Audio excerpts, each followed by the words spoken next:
Hey, welcome to Coffee Compiler Club. Here today to talk about compilers and not at all how Zoom yet again changed their user interface, and I had to sign in first time in like 3 years and find my old password to sign in. Like, what the hell, Zoom? Um, Hopefully we can talk about compilers. And that's it for this. Oh, we're all being recorded. It shows up on YouTube in a couple hours. That's it for the spiel. Let's do the thing. Anyone have anything to start, or I'll whine about something? Oh, I have a job. That's not whining. I I am gainfully employed once again. So we'll see how this one works out better. It's this hash graph, which is Bitcoin distributed consensus ledgers. It's not it's not Bitcoin. And it's H bar, but the company does other things, but it's distributed consensus ledgers is their main shtick.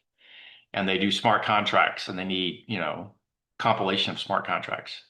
So that's where I landed. We'll I see should how send you this my papers we goes. love talk on their consensus algorithm. Say again? I should send you my papers we love talk on the hash graph consensus algorithm. I only looked at the very topmost bits of it. I haven't gone a deep dive into it, so I can't say much other than what you get from white papers. It's not maybe what you're looking for.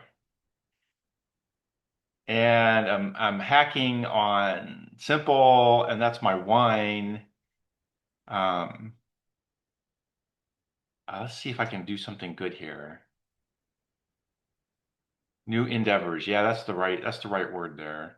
I don't, if anyone has something else to go, otherwise I'm going to throw together a poster child, something stupid to talk about with how people define classes in object-oriented languages and whether that makes sense or there should be some other way to do it. Um, Structs with extra steps. yeah. And the extra steps are syntactically annoying, and I'm like, do you really have to parse it this way? Isn't there a better way? And where is share? Thank you. Not that this is very exciting.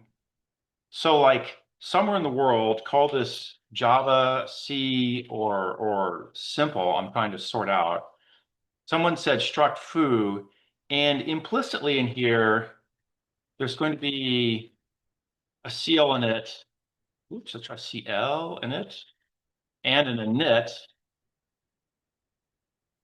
And in the case of Java, and I think kind of in C++, you do something slightly different in C++. Is you say static.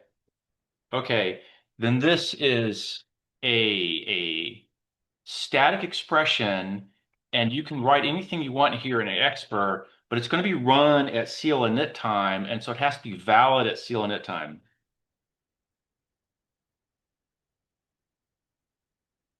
And then, you can say Can int you zoom a y. little bit? Can you Say zoom a what? little bit? Can you zoom a little bit? I can. Let's see here. Let me widen and wrap. Yeah, that's better.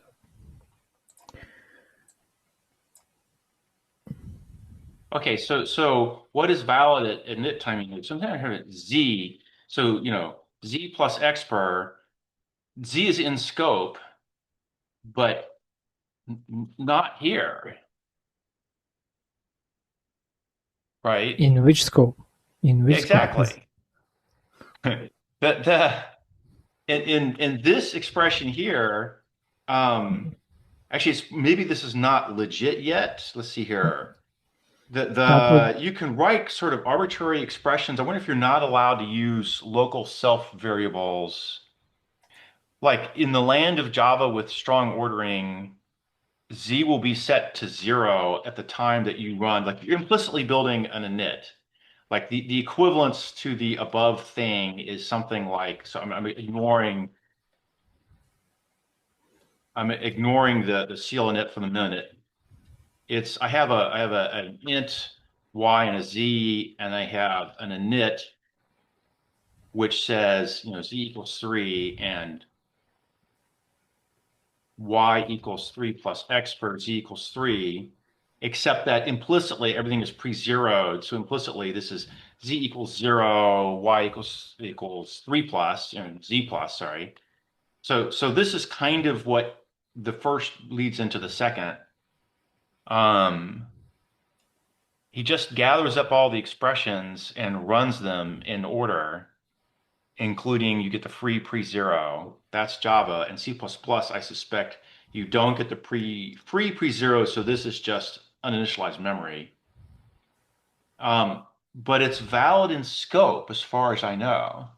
That is, the parser shouldn't reject this expression because it will find Z in a minute. Like he has to parse it once, and then there will be a Z in the local init, so that's okay. But as far as I can tell, this ought to be rejected because there's never a Z going to be in the static class stack. That's just a global variable Z, and there's no Z in scope.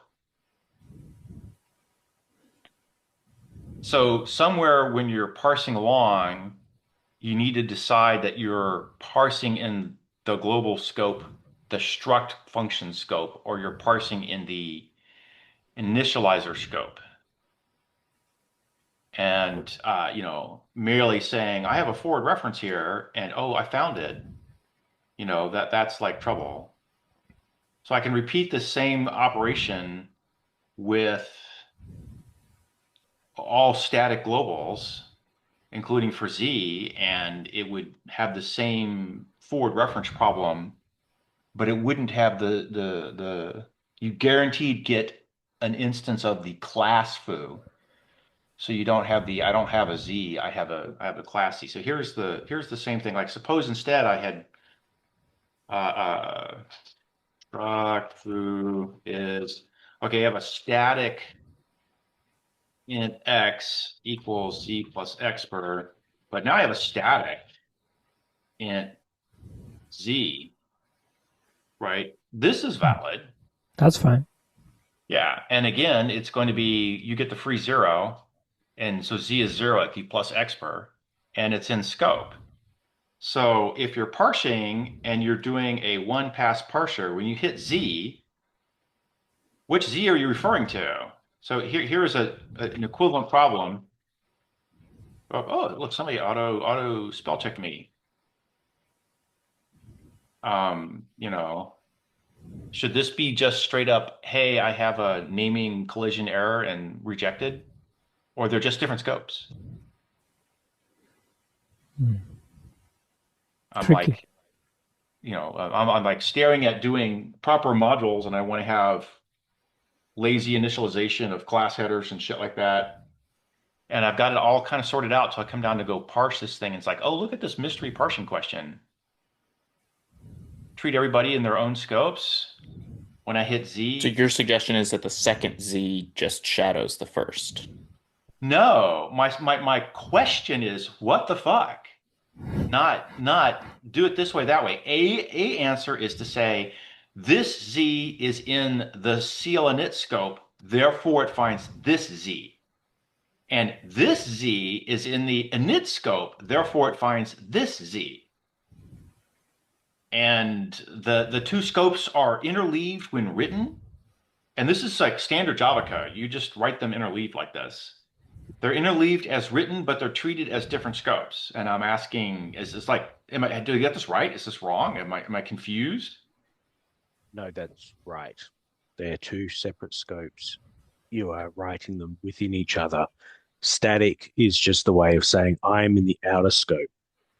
Classes are functions. So when you write the static block, it's just a function that encloses another function. So you get that lexical scoping. It's two scopes together. It's two scopes, Normally, and somebody picks when they're doing this expression, because this isn't static. When he does this expression, he's on the init scope. And when he's static and he does this expression, he's on the clinit scope. This is like, go write some Java code and ask this question, like, wait, guys, what the hell? And you could also say static, of course,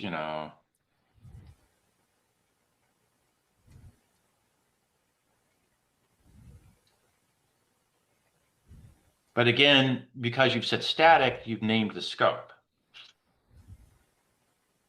And the init code is not allowed to just have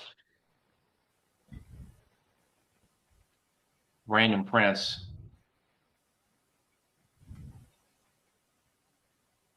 That's not allowed.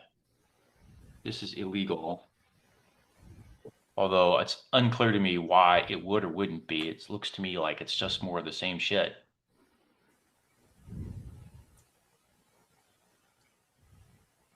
Well, yeah, most of the time that is just illegal because it's not a declaration. You can only have the Right. declarations at that level. But Yeah. So since it's Java not a declaration, script, there's no ambiguity. There may be ambiguity about what scope it should be put in. no, just prefix it by static if you want it to be a static. Yeah, and if I That's don't want it to be yeah, static, what do I do?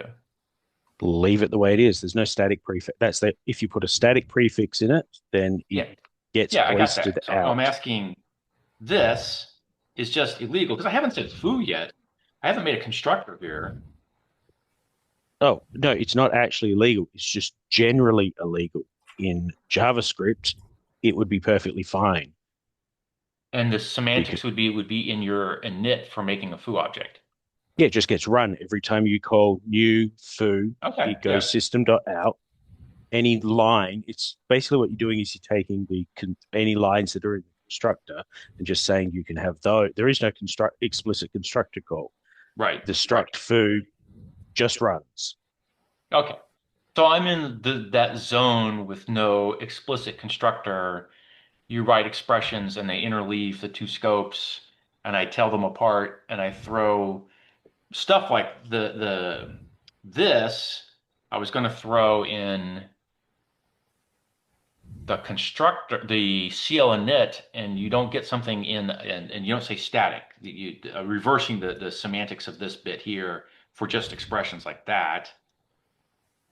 Because one of my goals is to say the most simplest possible legal program is shortest legal program. I'll put it here. Program, yeah. Okay, it's just like, one. And that's in the CL init for the file it's in. And it's just an expression without a declaration. And that's the value you get when you return, when the expression runs. So this program is semantically um, struct whatever your file name is. This is hidden here, and then you have a CL init, which just returns one.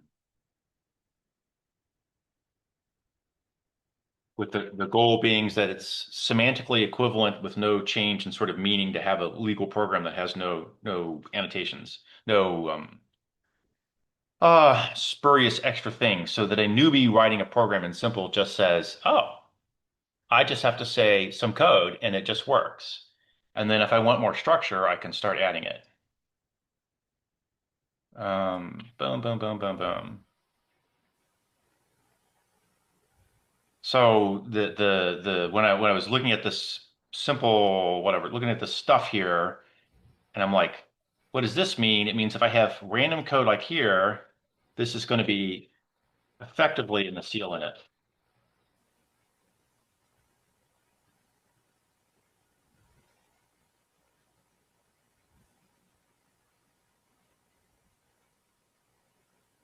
So let's change this here. Da, da, da. This is going to be called my program.simple, some file. And so effectively, this here is my program, except this is hidden syntax. Implicit, yeah, implicit. So if you have a program, you have a file. Oh, why is Arthur not joining? Try again.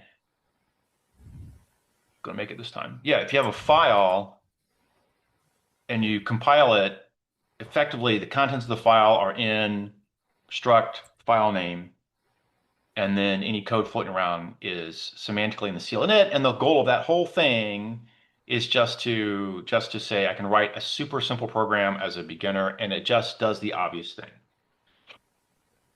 Um, and that gets me into, well, how do I parse these things? And now this is going to be reversed.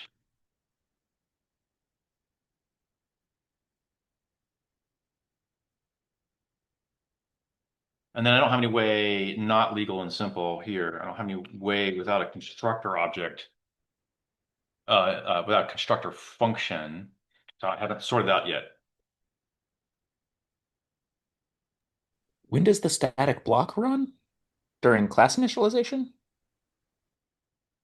Yeah, if you wrote some code in a file and you didn't say when you compile a file, you get a free I have a struct of the file name wrapper so that other pieces in a same module can call you out and use you directly. So that's the free bonus name. So in the land of Java, if I have a node class struct or a class node, it has to be in a file named node.java. Given that redundancy, I just said, okay, don't bother being redundant. Throw away the word struct node if you're in the file node.java. So if you're in the file myprogram.simple, you don't need to write myprogram.simple again in the file contents itself. You just get it for free. Okay, so this system print line Yeah. is going to run the first time an instance of foo is created or every time an instance of foo is created? That's the question. And it's not yet legal here. So I don't have this syntax. I don't have the static keyword. And I have other ways to say you're in a static or you're not you're in the clinit or you're in the init. And I don't have a way to take an arbitrary statement and put it into the init without writing a constructor, which would be, I have a constructor and he does something, and then you would put hello world. So let's get rid of this for a second. So I'm headed for writing simple code. You put it in here. You this.out.print whatever. Hello world. Yeah, that seems clear that it would run per instance. Yeah. So it's clear. Whereas this one here, that one runs once when foo is first touched. So if you have a large, complicated module with lots and lots of classes and you don't touch them all, then it doesn't run. You don't initialize a class until touch. But then the clinits will run, and that will run once in the clinit. So that's why I'm saying in the comment off to the right, it's reversed and simple. And it's okay in JavaScript, and it went into the constructor, and it's reversed and simple. It goes in the clinit. So maybe another way to say this here is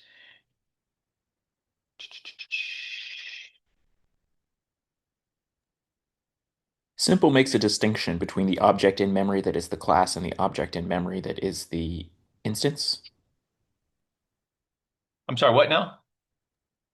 In simple, do you have a separate object in memory for the class than the instances of the class?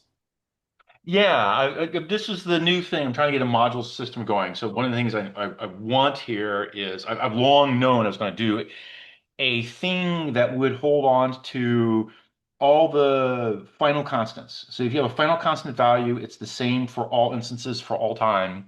There's no point in replicating it once in every instance. So it's going to go somewhere else. It's going to be some global place.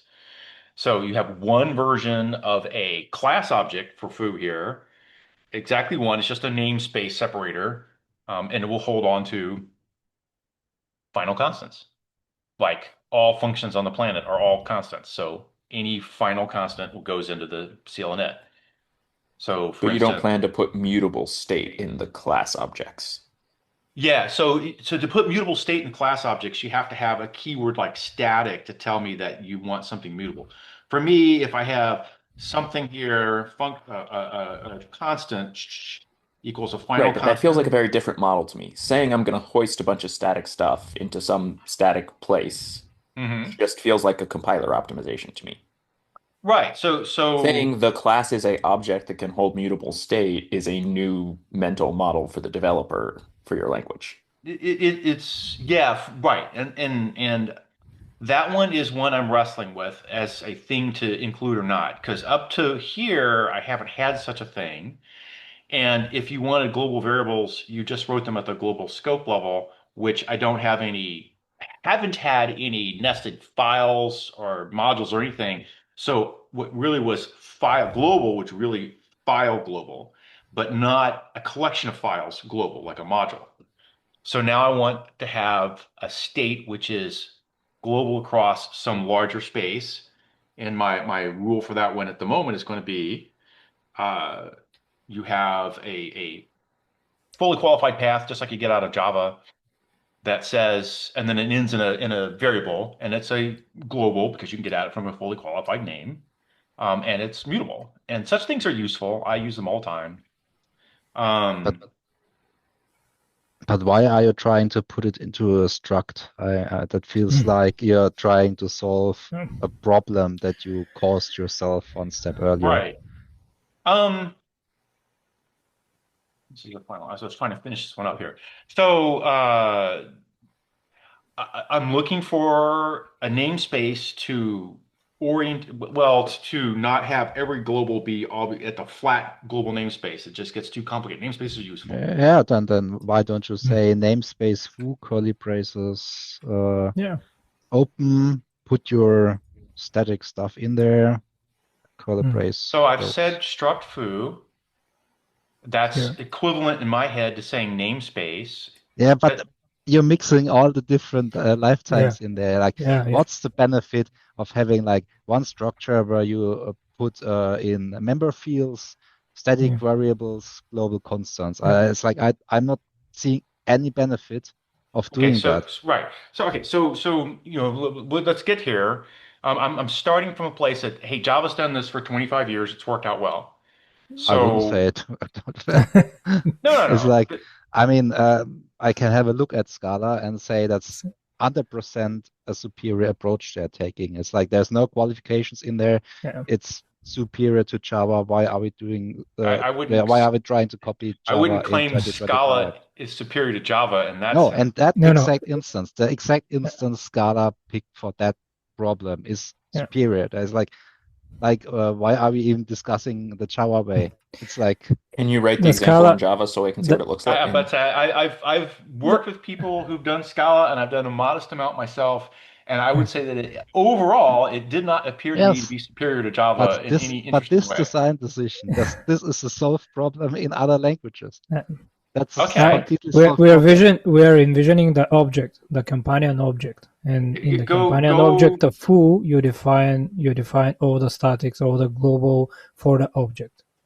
That's what Simon I'm referring looking to. for the equivalent here. So somebody says in the next block down, is this what you're talking about here? I am a class variable, which That's Python's version of this. right, and I have Mm. roughly the same syntax, except I've had I don't say self.x in the init guy. I've moved x, the self.x declaration to a more visible place, so other defs other than the init can refer to the instance of x. How did this roll my screen? Oh, somebody added more things or moved things around. Like you wrote this, but now I want to come along here in Python and say def foo self something, I don't care what. And I also want to refer to s. Do something, print, I don't care. Okay, Yeah, well, all the instance variables are just on self. hang on. Okay, Mm. where do I find when I'm parsing foo what the value, the type of x is? And I could even just say why, so we're not conflicting with the class variable defined above. I want an instance variable. I want to have it typed. Where's the type for y? For self.y. Well, your first In mistake was the doing it in type field, that's Python. the first 4 bytes of y, because it's Python. Yeah, it's Python. No, I want a strongly typed language. So statically typed. I want somewhere in the world somebody says what y's Okay, type so a is. more Mojo-y thing than a Python-y thing. Java, C++.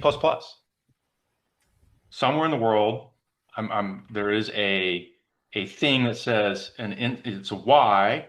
It has a type, so type colon y, whatever, Yeah, and an so instance.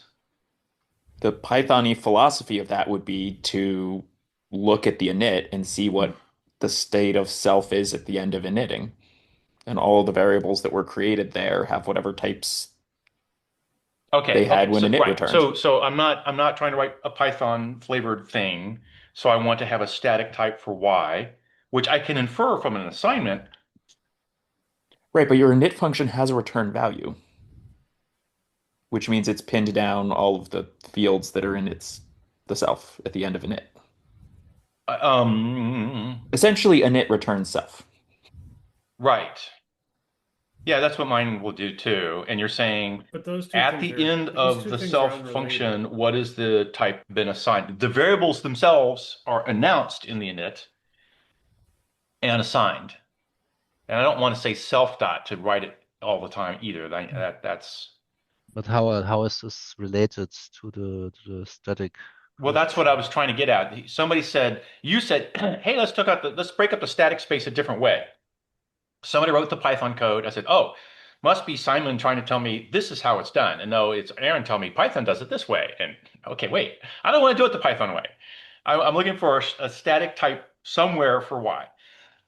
It can be a var or an auto with an assignment, but it has to land somewhere outside of the init in my head.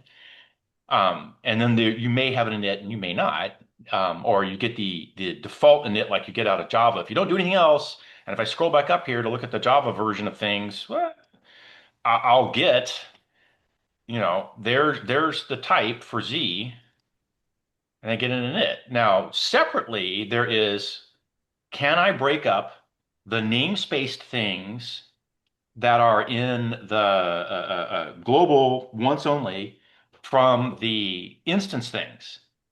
And I can rewrite this struct foo I've written here into two halves, a global half and a local half, and then there's unrelated things. Actually, you say there is no global thing, there is no class init, there is just some globals you wanted to have run before you made an instance of foo. But that's the trick. The useful thing with the Java guy is you do get to run once some stuff before you make foo instances. But So like what I heard about so you can correct me if I'm wrong, Simon, is split this. yeah, I made an example if you scroll down. Yeah. The Say what? second, the I second made section. an example down there with Oh, scroll down for an example. up, Simon's up, suggestion is titled Simon's suggestion. Why am I not seeing it? up, The up, second block. Oh, Here. Stop. here. Yeah. So you have like Yeah. if you define like a struct, you define its members Okay. inside the thing called struct. And Okay. if you want to define static Yeah. fields or namespace members or something, you do that And you like Yeah, in I a was thing called actually static or staring. module or namespace. Right, I was staring at doing something like this just half an hour to an hour ago, deciding, I guess more than an hour ago now, deciding that whether I liked it or not. There's some tied piece where there is a module namespace static that I want to run before you're allowed to make any new foos. Yeah, I mean that's fine. I mean that the idea that you can have a struct foo and a static foo that basically they have the same name is Yeah, kind of like the idea. Like if they have the yeah. same name, the second one acts like a class init for the former type definition. Okay. Yeah, I'm trying to avoid redundant names, but the complexity Yeah. of interleaving the two Yeah. and then I mean, teasing them apart is a bitch.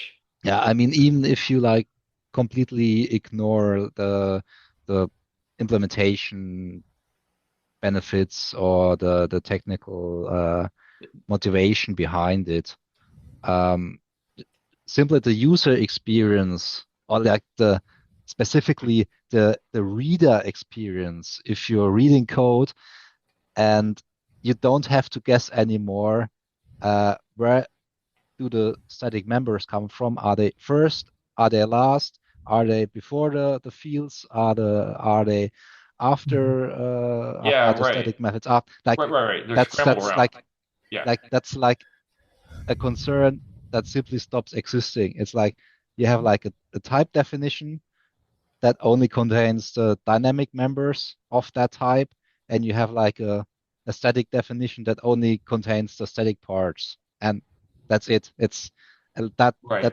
that piece, that benefit alone is for me worth doing this. Okay. So my question is, what does that enable you to do that simply having a second struct doesn't? Like the value of having that static space is it's a place to pull out some of your logic. But if I just have foo and foo helper, The benefit is that the static pieces for foo are guaranteed to be done and initialized and totally finalized, constantly available before you make any instances of foo.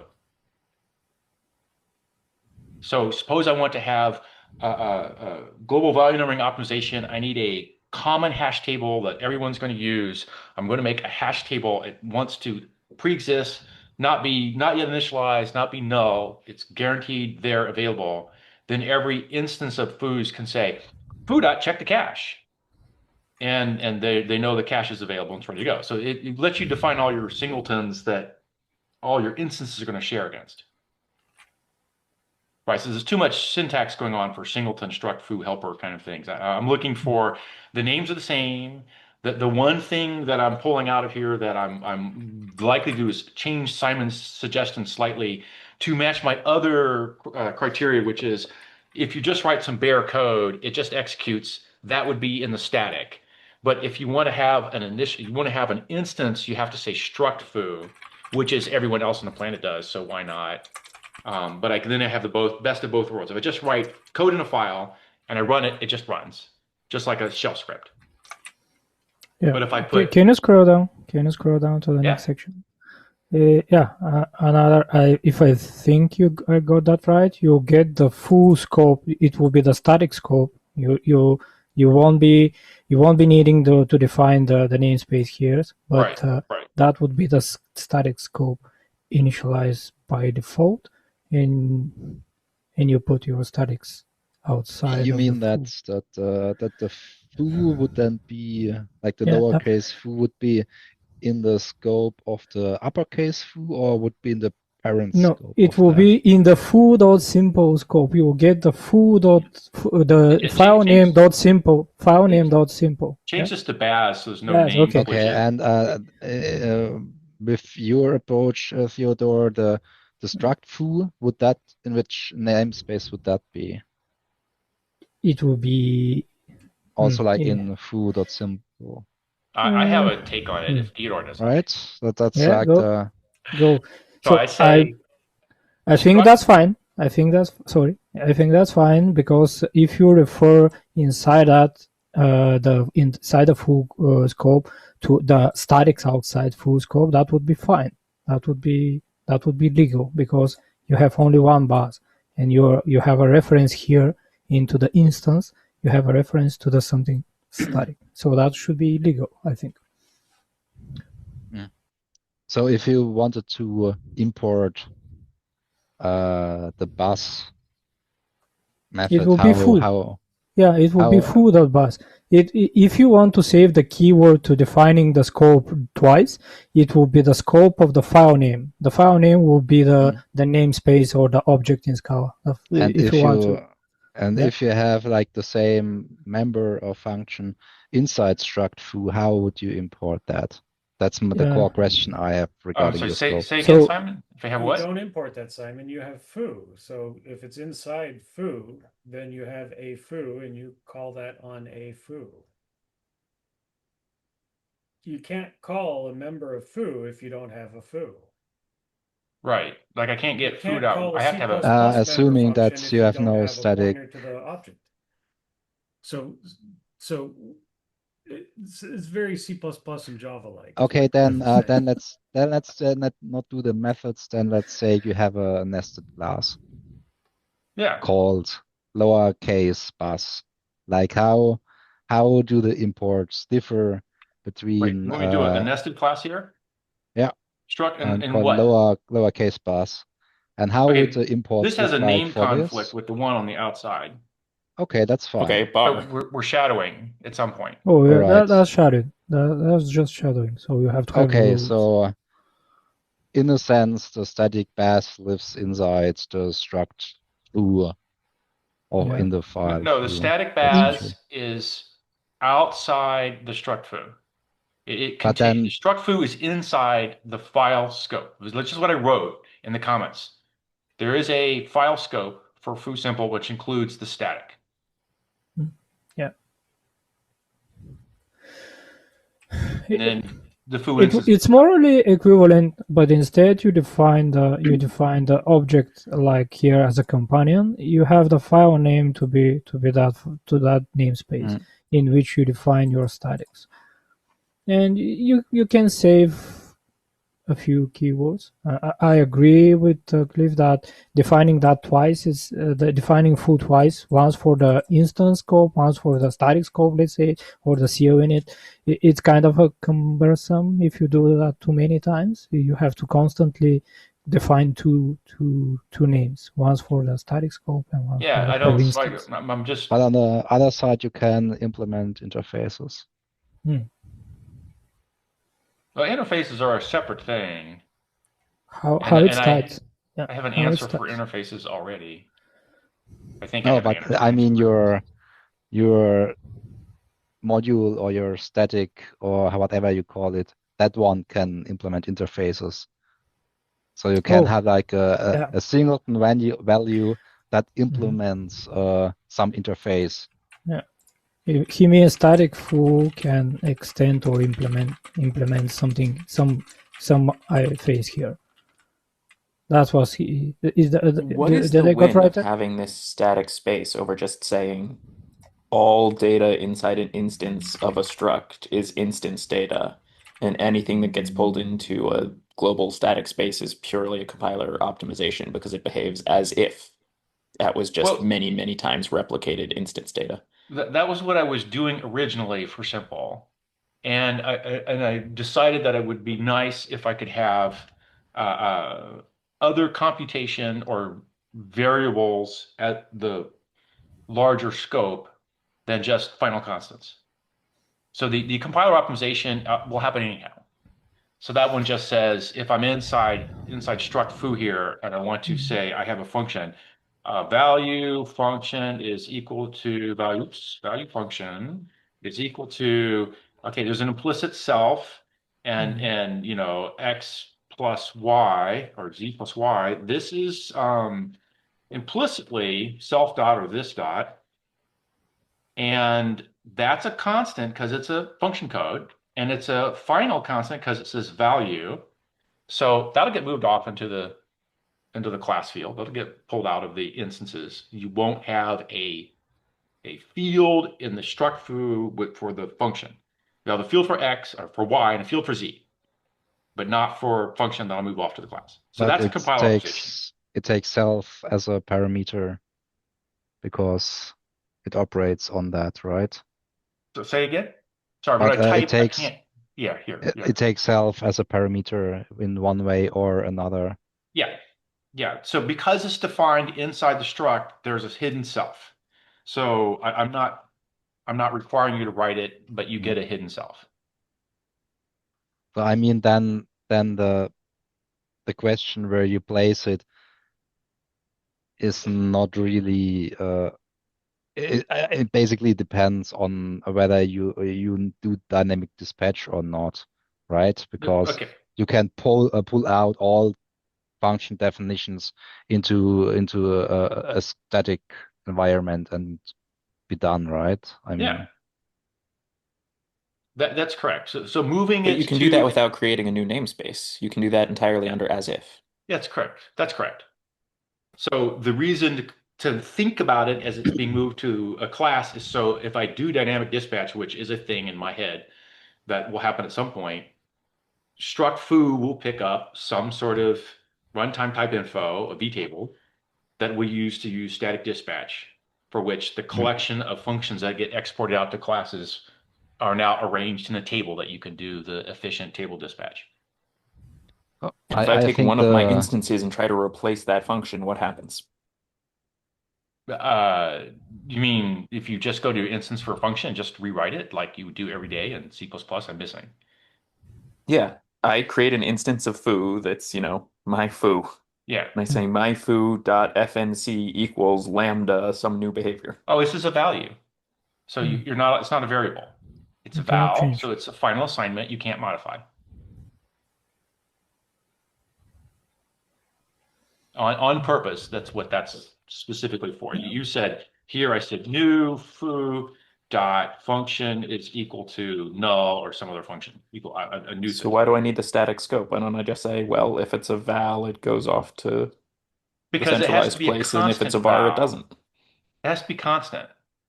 So it's not just val, it has to be a Hmm. final constant. That I then mean, is a compiler optimization to haul it off to the side. Haul it off I, to And that lambda you're setting FNC to isn't that? this one here is because it's not a final. You're trying to modify a final.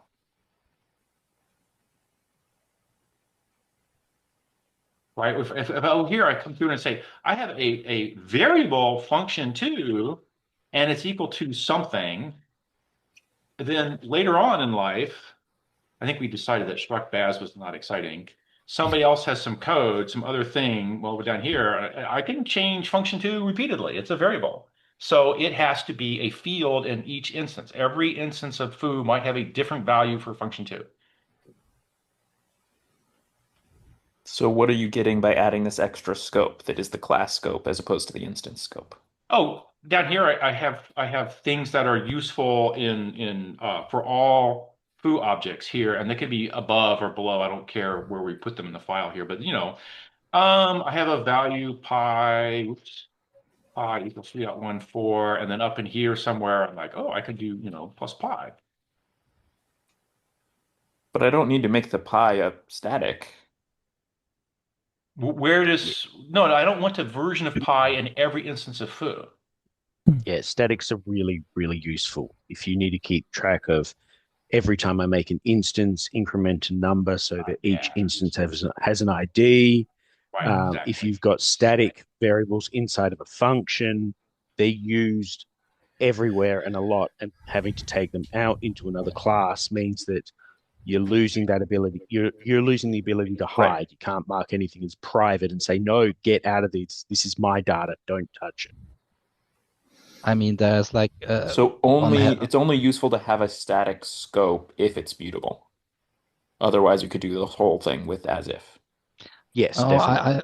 I think there is like a distinction between cases where moving program elements into a static environment is a compiler implementation, and cases where you explicitly want to write it down. This is static because you want to implement an assumption you're working on and an expectation on how you want to operate with this. Yeah, there's, right. And I think that the Aaron is more focused on the former part, what could be optimized, and less on the on like how do we want users to write code that documents their assumptions and expectations to the next 100 readers, Right. which I think it also needs to be considered. So this is a case of there are things that could be moved as a compiler optimization to a static scope, but I want to write them in the static scope explicitly because I want it clear to everyone involved. This is a static thing, which I claim pi lands in that category. Everyone knows that pi is unchanging for all time. It shouldn't be listed in struct foo as a apparent member, even if it gets hauled out. Yeah. And then the function which gets moved out is a guarantee I provide to the simple user, but it has a semantic meaning. You get an implicit hidden self pointer. You don't have to write it. You don't have to say self.z. Z's in your scope because you called function with an instance of foo. You said new foo.function. So do I have to say static to get that implicit self pointer or no? No, no, this comes for free because you're inside the struct foo scopes. You're in the scope, you're parsing in the scope. You said, make me a function in this scope, every function in that scope gets the same treatment. It'll be an implicit this.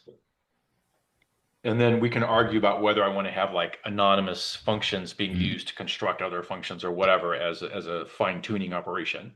So that one says because it And got that has nothing to assigned. do with where it goes. That's literally any function that is defined inside of a struct. Yeah, so right. So now That we get lambda into gets access to the scope. yeah, this gets into, well, it would anyhow. You're in the namespace. If you're parsing inside of a struct foo, I'm expecting you to have the namespace of struct foo available to you. That's like pretty And obvious. if you're in a non-static member of struct foo, you would also have a self. But if you're in a static member, you wouldn't have a self. Right. So down in here, if I wrote a function at this level, I'm going to say eval function 3 is equal to blah, blah, blah, z dot y, this is z plus y. This is an error, no self, and no implicit, oops, self dot x or whatever. You don't get the self dot in front because you just wrote a function at global scope. So that's a static function. So how about Writing the interface for a moment because that's a different question. Yeah, so little tangent question to that. So would be able to, in a different file, because that would be the full scope, would be able to, in a different file to say foo.py because it's in the static scope. Yeah, so you should be able to refer to that. That's right. There's a namespace issue. How do I just say what's public and what's not? And then what's the search rules Not only for that. modules? But so yes. Because here I'm hinting at the singleton, because what is the foo would be able to pass the foo that would be like created a static foo. Would it be able to pass that around in a different functions? Because that ties to what foo.simple. What is the only the scope, or you have an implicit singleton object foo which contains all the statics inside it? So the current implementation strategy is there's going to be a static singleton instance of a foo that gets lazily created on first touch. Yeah. So would be able to pass that into a function, or to pass to require that. To require not the dynamic, not the some instance of a foo, but that static instance. Yeah, of the in foo. Java that would be the same as passing foo.class around. Yeah. You could do anything to foo.class you could in Java as well. I don't think that's what Fyodor meant. That's what I heard him say. Is there a static instance getting passed around? Implicitly. Yeah, but it wasn't. It wouldn't be foo.class, but it would basically look like some actual instance. Yeah. So in Scala, that's what I heard becomes was ugly. The struct definition itself a first class object. In Scala, the object, the companion object, becomes foo $sign or foo.module, and it's a single class of that foo, and you are able to pass that around. Yeah. So if you're that, you will be able to refer to the members to the static members, because that ties for what exactly will construct the foo.simple. Just the name scope, or actually will create a singleton class of that foo. The first touch. Singleton class or singleton object or singleton object. Okay, so one instance of that foo. Okay. What I'm trying to do in simple here is that classes and objects are functionally identical, other than they're singletons or they're not, and they have implicit namespaces added to when you parse them or whatever. But there's no implementation difference. It's a struct in memory, whether there's 1,000 of them or there's one. It's just a struct in memory. The one for the class object, which is just another struct, has fields like baz and pi and count. And the ones for the 1,000 foos have x and y and unique ID. Yes. Now, it is, as an object model, there's just an object. It happens to be what we might consider foo.class. You can pass around foo.class. You can do things with it, like call .py on it. That's that's my subject to what other visibility rules are floating around. Yeah, but foo is actually being constructed as a class, as one instance of it. So how does this interact with an anonymous struct? You could put an anonymous struct into the class for an anonymous struct. I don't have syntax for it, but you could put the class for an anonymous struct into a variable that would be type class, just like in Java, you would have a class typed object and pass it around. Yes. And I mean, then the you can't do much with it except reflection as a class object with no name. So things like foo.py are all statically known, and the compiler and the parser will conspire to say, you can just say .py on a foo class typed object directly. That's okay. And he'll fold it up and say it's actually 3.14, and you'll get the obvious optimization. Or I could call any of the constructors. Yeah. Yes. So which I understand if you have an anonymous thing, that's a class typed anonymous thing. What are the things you can do with it? Well, I said reflection, but I claim that a no arg constructor counts. So yeah, you could pass around and make an instance of a thing. Yeah. But that should be illegal. That Right. means create me a foo. Create me a foo and refer to the foo created by inside. No, it. that code you added parens. That makes that code legal because you can't be asking for the .py from a foo object. You just have to use the foo class. I mean, that's my current theory on. You certainly get a warning out of every IntelliJ or whatever IDE says, hey, you made an instance and referred to a global. Don't you just want to refer to global directly? But I mean, that's like complete Java legacy behavior. It's like you're not forced to implement that. Yes. Right? No, I'm not. But I think it's a reasonable request that says, if I already know I have a foo type thing, I don't need a foo instance. I should just say foo.py, not my instance variable.py. Yeah. Now, The Aaron, you're should... writing.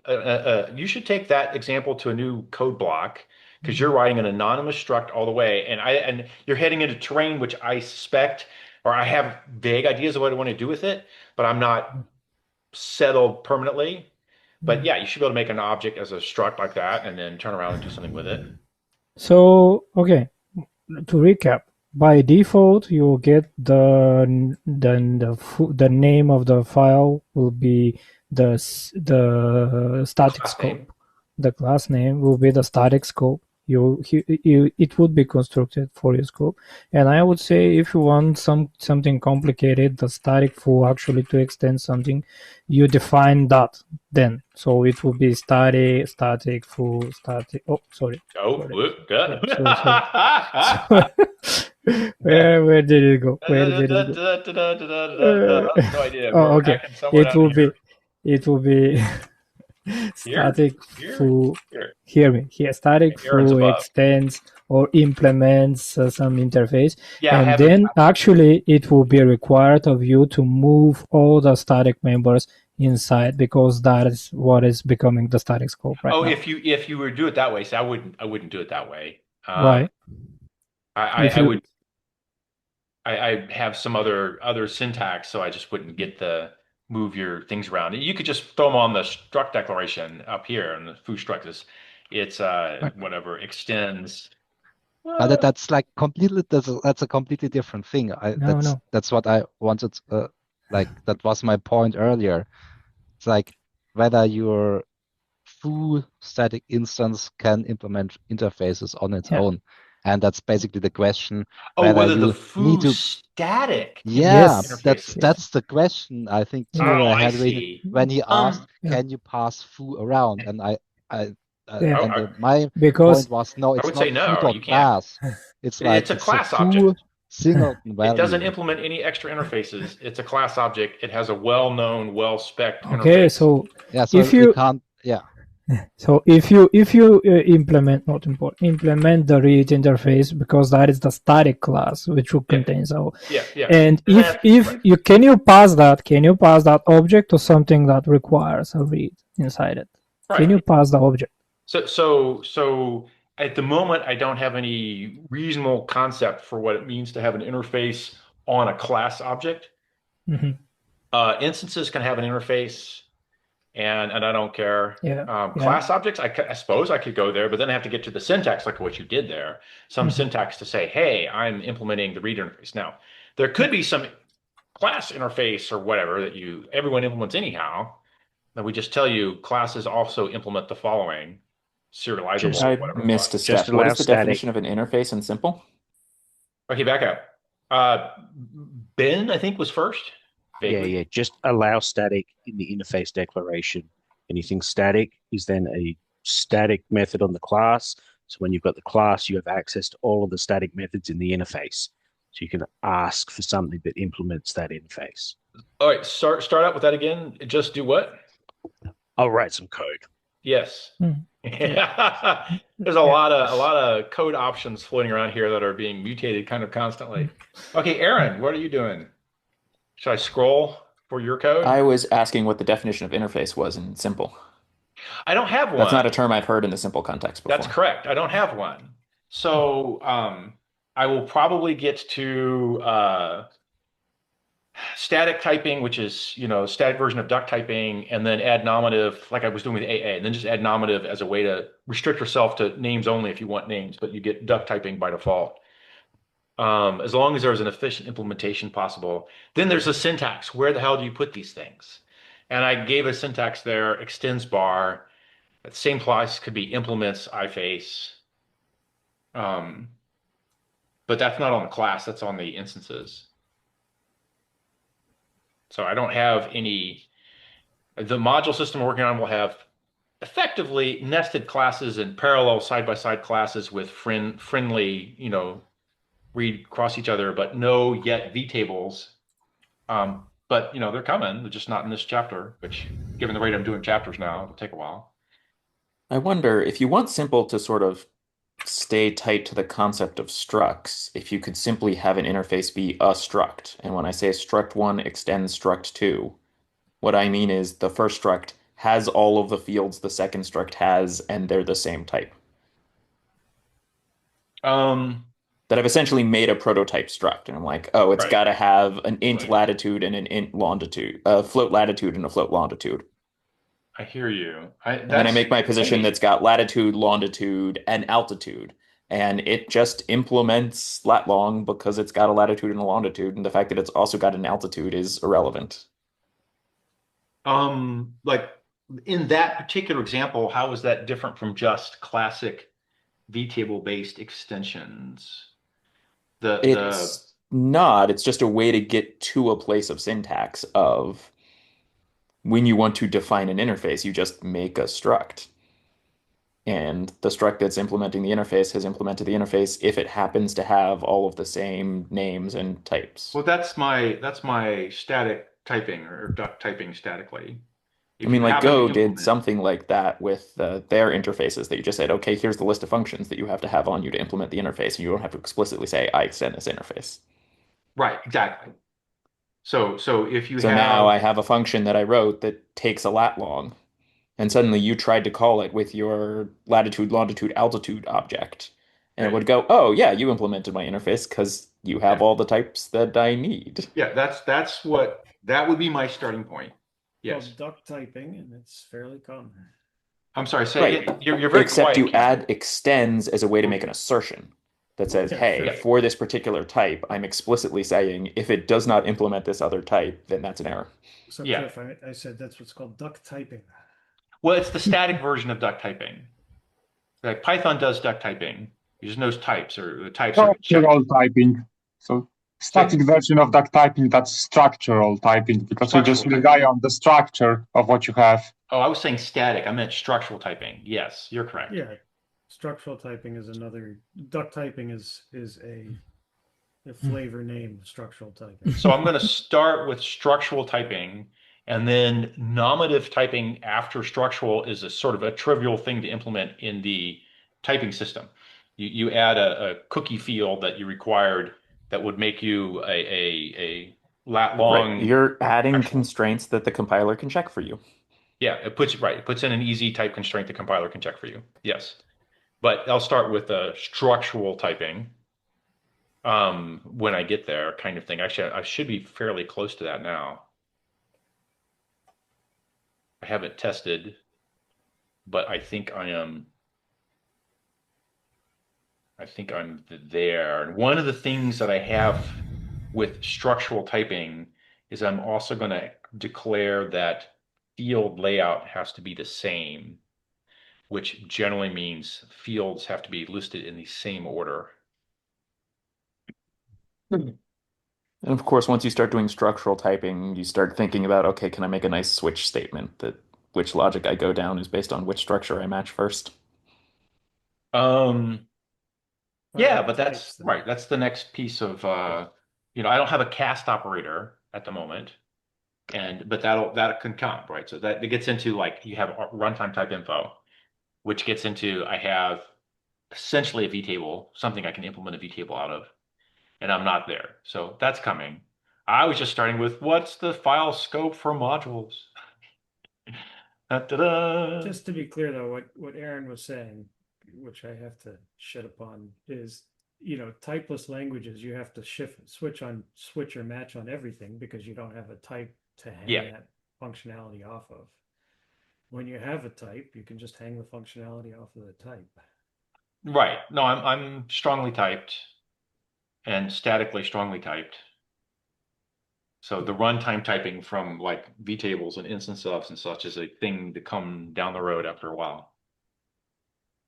Like one of my goals here is to claim that all of the features of the language have efficient implementations, and I want to demonstrate them. And there are some of these combinations of events we're talking about here that don't have really efficient implementations. And then the implementation gets complicated and difficult, and that's not so great for the tutorial at that level.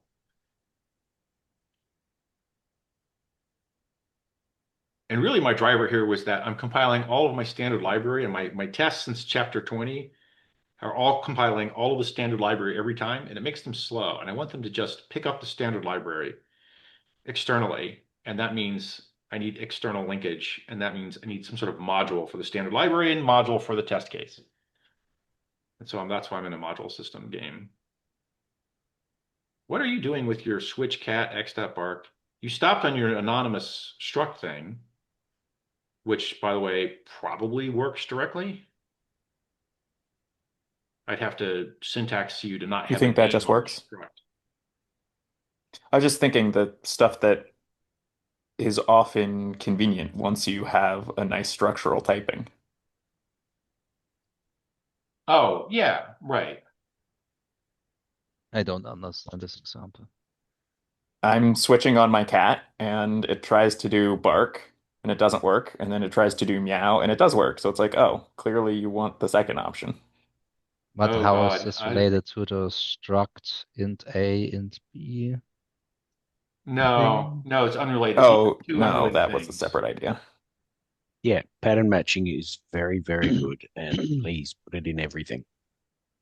Which the first guy was an anonymous struct, which, like I said, I'm actually probably all but there. Um, I think a handful of minor changes, and I just let you do anonymous structs and not care about it. And effectively, tuples, where you just wrap things up in a pair of parens, becomes an anonymous struct. So I think there's a obvious use case for anonymous structs. But I don't know that I would do switching the way you wrote it there. Keep looking But at what I your. was wondering is there a way to get a nice syntax so that rather than having Oh, I think a Simon's done much complicated work syntax there. for exerting the type when you want to do an extension. Go has dedicated syntax for this is an interface so that you can say this thing implements this interface. And interfaces are different than objects. Yeah, But it might be convenient to be able to just put an arbitrary struct in that spot or an arbitrary function in that spot and say, hey, yeah, that's here's structure. this That's object that you're giving me and it yeah, extends an interface, but I have some way of just naming the interface as anything that I can pass into this function, that's the interface. TypeScript does a really good job. Just, the variable extends, and then you just type out the object literal. It's got to have all these members in it. It's an anonymous type. So yeah, long as it so long as it matches, it's fine. right. Java actually goes pretty far along that path. You can, say new thread, and then in the curlies you say, and here's the run method for it. And you're overriding the existing run method. It makes a new class. It's an anonymous class that extends thread. and it has an override for whatever you wrote in the curlies, including the run method or whatever. So Java uses anonymous classes all the time. Yeah, I don't think I that like was it. I what think it'll I happen. don't think that's what Ben was saying though. No, I'm saying there's a type annotation. You put a type annotation on a Yeah. On a variable. prototype object. No, Well, on a no, on a parameter, type. for example, you could Yeah. say this parameter is something that has a foo and it has a bar. So pass me something with a frickin' foo and a frickin' bar, and you're good. Is that what you That's were saying, structural. Ben? That is structural. Typing. Yeah. Yeah. So here is structural. You come back. Ben, did I get that right? Was I understanding? So if I have Yeah, I think so. Yeah. In the place of the type, you can place just a type declaration, and it's an It's what I anonymous call a type, type. It's and what I it's call a type structure. literal. So And basically, if it's some unnamed, then any unnamed is equal to any other unnamed, so long as they're structurally similar. Named things obviously are only equal if their names are equal.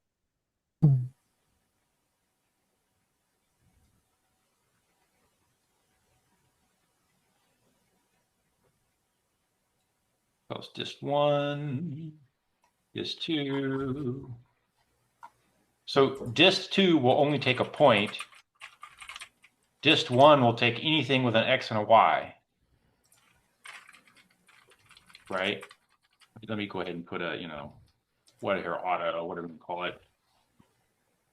And the difference is the difference between structural and nominative. One takes a structure with X and Y. One takes a structure with an X and Y that is called point. Yeah. But in your case, the auto is doing type inference and creating that anonymous type for you. Yep. Yep. Yep. Right. So I can replace auto with struct. Whoops. And now I've made a type that's an anonymous struct type that has an X and Y. But that would be what the auto would infer. Yeah, exactly. Yes. That's how you get your duck typing. Yeah. Structural. Ducks for non-type. This is it. And if you want a good language, you need both things. You both need nominal and structural. They're both useful. Nominal. Maybe I should use nominal better. Yeah, right. No, I was intending to head for them both. That's what I've been doing with AA, so I thought that was good. Yeah. And the only constraint I have is dist1 and dist2 want to know where the X and Y fields land so they can be efficiently implemented, which means that the actual requirement for dist1 is that the layout for your X and your Y land in a particular offset that's the same for all callers. So Ben, you mentioned that you feel that it's important that a language have both nominal and structural typing. Out of curiosity, what are the use cases you found most essential for structural typing? What drives that requirement from your own experience? Number one, debugging. You can just pass something in with things, and so long as it matches the certain stuff, you can print out things in various ways. In terms of like general sort of calls, you can pass. You can have like database saving and stuff. You can have multiple things. Does this thing have an ID? It's an identity. It's an identity record. It goes through the identity record path. Otherwise, it's just an anonymous. It's a not an identity record. So you've got to base its existence is its identity, or its fields are its identity. So you can go through a different path.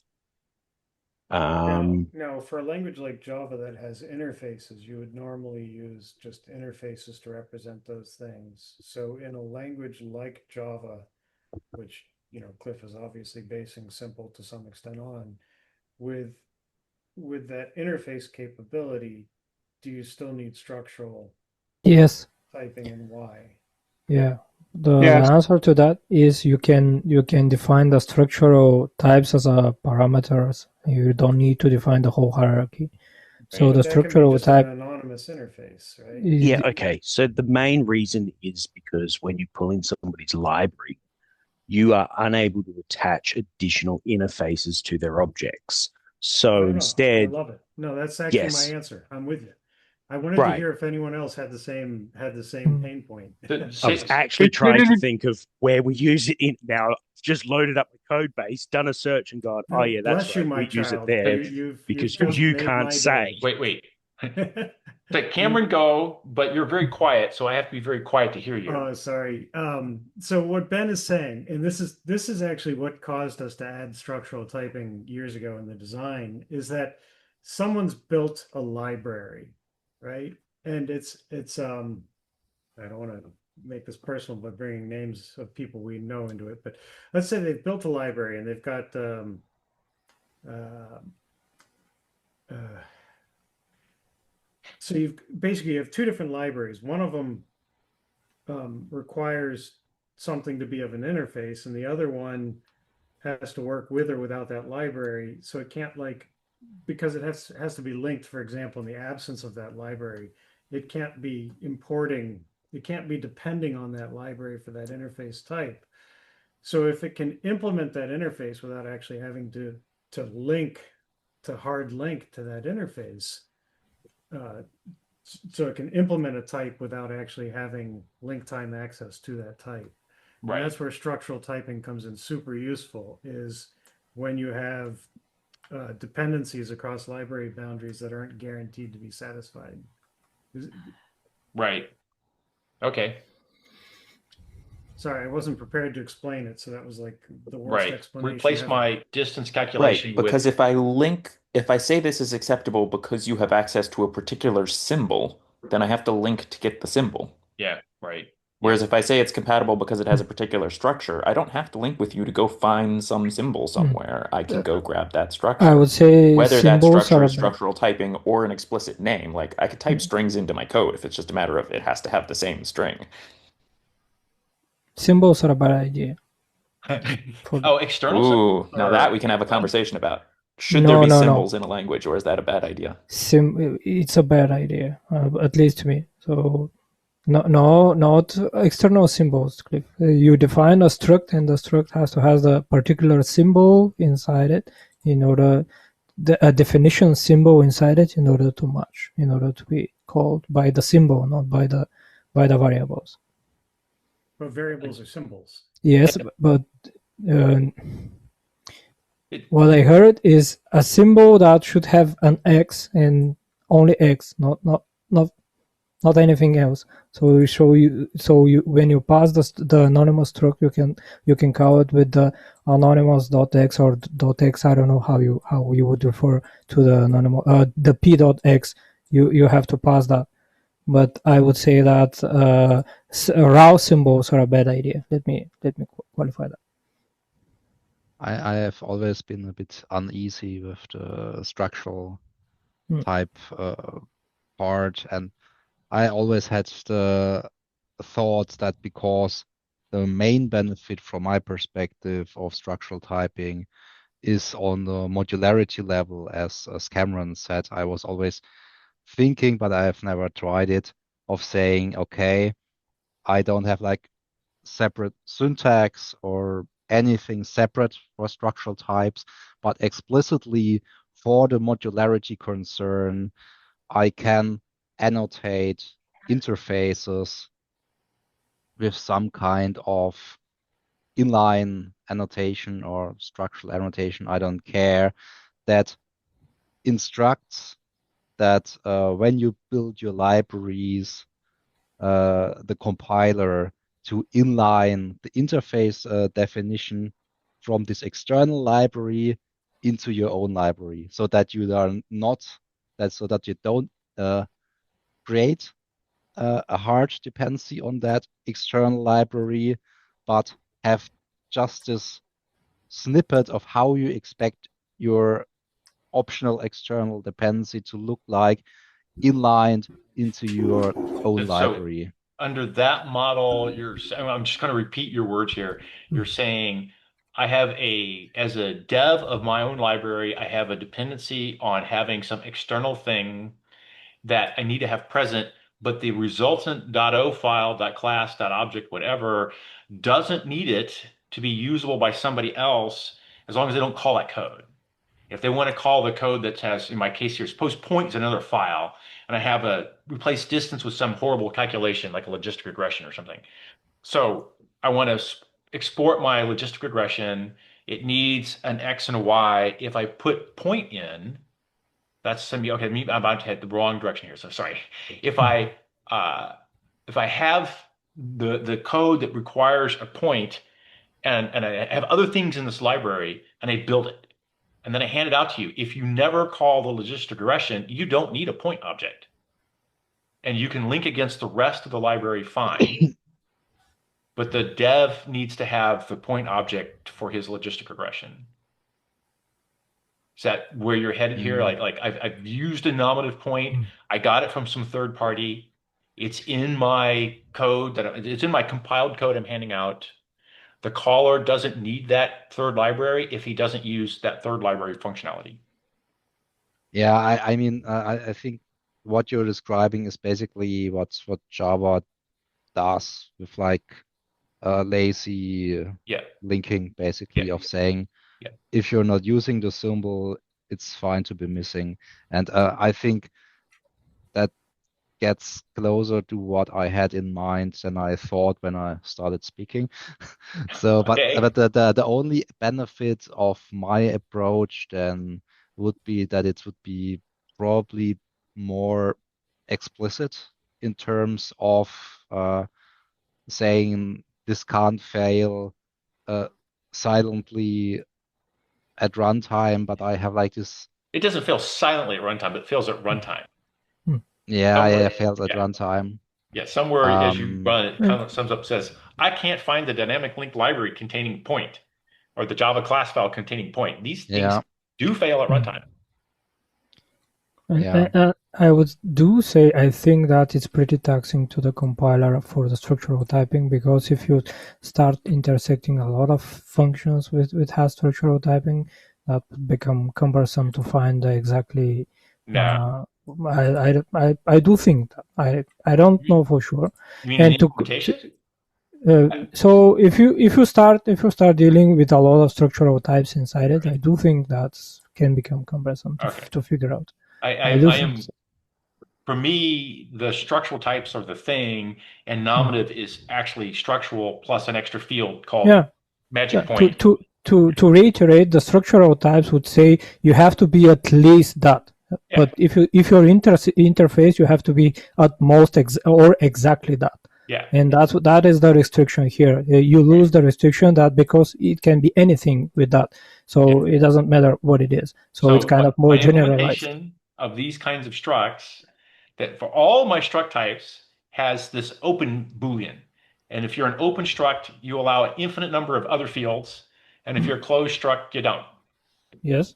And that's it. It's one extra bit. I do a couple checks, a couple places. So why would you want an anonymous struct? I'll take any anonymous struct. The constructor for a new anonymous struct, which Aaron wrote and then erased, says it's a closed struct. It only has an X and a Y. That's it. That's all it's got. Whereas for dist1 here, the type there, that's an open struct. It has to have an X and a Y. You can have anything else on the planet. I don't care. And those fall into the lattice. There's a mute operator that says, oh, you're open. We can have extra fields. I don't fucking care. Or you're closed. So all your extra fields don't count here. You can only use the fields that are declared locally X and Y or whatever. So there's a sort of straightforward implementation, at least for me, using I'm using lattice, but I don't think it's actually necessary. Lattice is not really part of this. It's just like there's a bit saying it's an open or it's a closed. Like I do this in Handley-Miller too. Doing struct unification in Handley-Miller, there's open and closed. Yeah, I was going to say it's no more expensive than just looking up the type of X and Y in the nominal type inside of the body, which you've got to do so that you know what type you're operating on further down. You're just doing a variable access on the struct. I think the thing that you have to watch out for is somewhere in here, someone says dist1 of new anonymous struct of, x equals 5, y equals 99. Can you And have functions? Can you have functions also in the struct?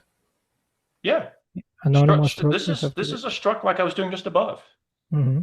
I can And have, in a a function. semicolon. I can say val, function equals Mm-hmm. blah, blah, blah. Okay, cool. So this is, This this is the reminds me of a same. discussion we had with AA years ago Uh-huh. about both allowing you after the colon, where you were going to put a type, to just put a literal type there rather than a name, Yeah. and the discussion of the opposite there of what do you do if somebody has put colon and assigned types in several different places for a variable, Oh, but that's at type. no point did they ever give you a definition for that type. At Oh, which so for point you AA, can it's Hindley-Milner. infer what the type is, and Yeah, you have now bound the name to the type simply because of how the variable is used in the rest of right. the program. So I'm not doing AA's Hindley-Milner, but in AA with Hindley-Milner, you just have type variables. You can write them any way you like. You can bind them to each other. They unify.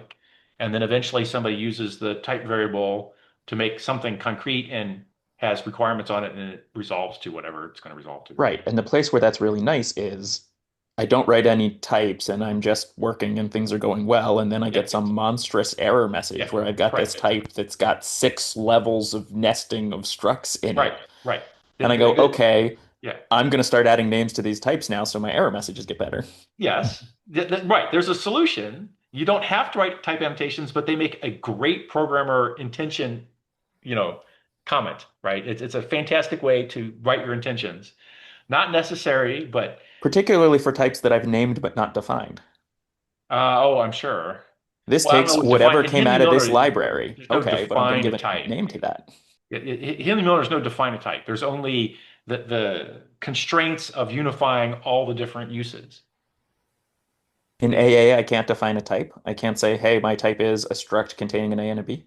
Yeah, and you did it, but what you really did is I added one more constraint. It has to be a struct with an A and a B, but you may have other constraints floating around where you're not allowed to use the B, or the B has to be a float or whatever. So there's one of many Ah, constraints. The obvious one is when you write it as, I'm trying to write a type annotation right now, or I'm trying to write a type declaration right now. That's a big one, but there are others.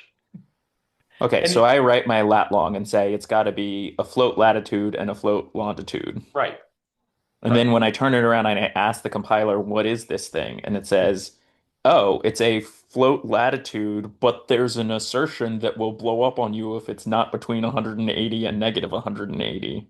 That Which one is actually is stricter type than you wrote because I'm yeah, looking at right. the assertions that explode. I don't have that in the type system, so the compiler won't complain at you it that way. It won't throw a type error because I don't have my floats have a range bound on them. The ints do, and I can do that with the ints, but not with the floats.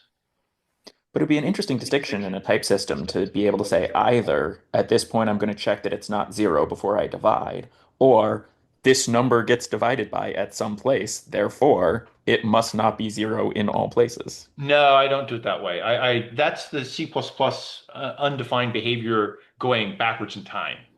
Instead, I'm of the opinion that those should say uh, there is an if zero throw, and you want the compiler to optimize it away. But there's a check. And actually for semantics for divide, there's an easy one. If I just say divide by zero is defined to be zero, and you emit code for it, if you can't prove not zero, you put an if test that just, pick zero versus the divide value, one or the other. And that way you're not throwing on divides, which means you don't have to handle having exception throws on divides. But array index out of bounds, that's going to throw. So you have to deal with that anyhow.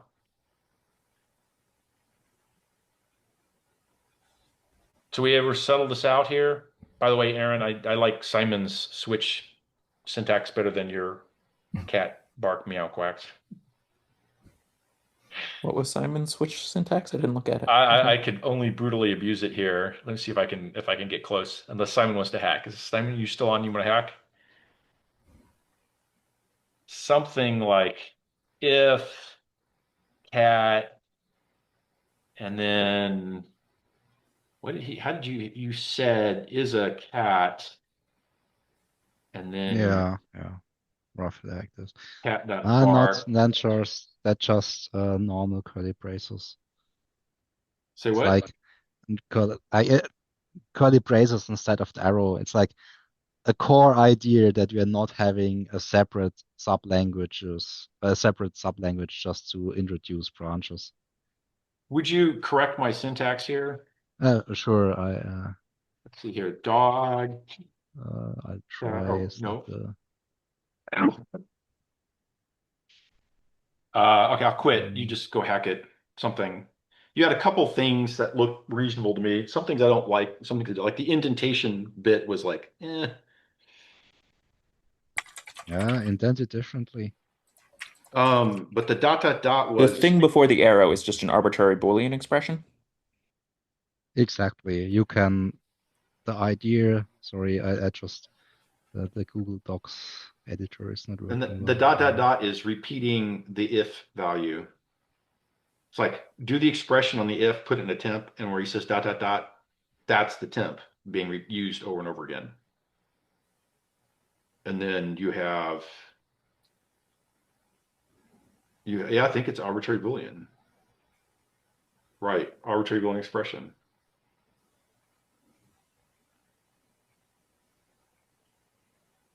And then you are putting curlies there for evaluation as opposed to just like an arrow and an expression. You have curlies and expression. Yeah, exactly. Like if you are thinking about match and if then else, you basically have this correspondence of Oh, I syntax see. elements.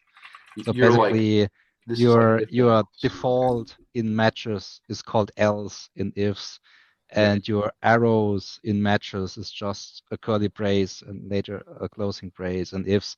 And part of my idea was saying no, we are not having two separate syntactic ways to express the same thing. So that's why it's curly braces all the Okay, under way. that model, the paren would have a close paren, but then you don't actually need curlies if you have just a one-liner, a single expression or statement. You don't need Yeah, curlies. it's like I enforce the curly braces Okay. in ifs, in for loops, in while, Okay. and so on. Well, you'll burn in hell for that, but it's okay. Well, I mean that the thing is because I require curly braces all the time, I can drop the parentheses around Oh, I see. the Uh-huh. the I go condition, the other way myself, but fine. and that in turn allows me to have this if then else syntax with more than one branches. Imagine how Ah. terrible this code would look like if you required parentheses around the condition. Well, you couldn't. You have to put the, yeah, you could, Yeah, I but it mean doesn't make any sense. Yeah. you would have one opening parenthesis and three closing Right, right. It doesn't parentheses, work. Right. No, I right? get it. It I was would look putting the paren terrible. around the close on It's the like cat, but then that's the dot dot dots don't make any sense. Right. All right. So that makes a uniform syntax. I get it. And it looks like an if ladder. Yeah. Is that actually an assertion of temporal checks that you meet the first one? I thought so. So they're in order, right, Simon? The checks are done in order. There's no guarantee these are exclusive. It's just a sequence of Boolean It's checks a in sequence order. of booleans. It's if ladder. Yeah. Whereas sorry, I was muted. So as like you can do exhaustive checks if the types line up correctly, but of course, as usual, the exhaustiveness checks have to be a conservative subset of the things that could right. be exhaustive in practice. So how does this compare to the ternary operator syntax for the same behavior? Seems very similar. It is. I can write that because I write Yeah, there code all is. the time in Java and C. So it's like cat is cat dot name equals J question mark, quote named. Oh, the Colon, there's underscore that is repeat the variable. I'm That's trying why it's to different. not have emojis come, and you can come down here and go you have to repeat cat, right?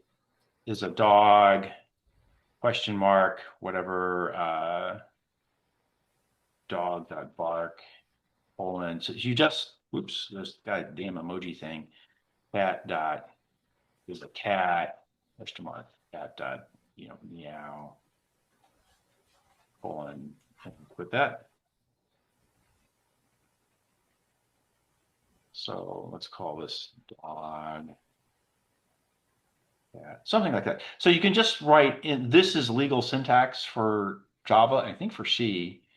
You just put expression, question mark, thing, colon, expression, question mark, thing, colon, and it's an if ladder.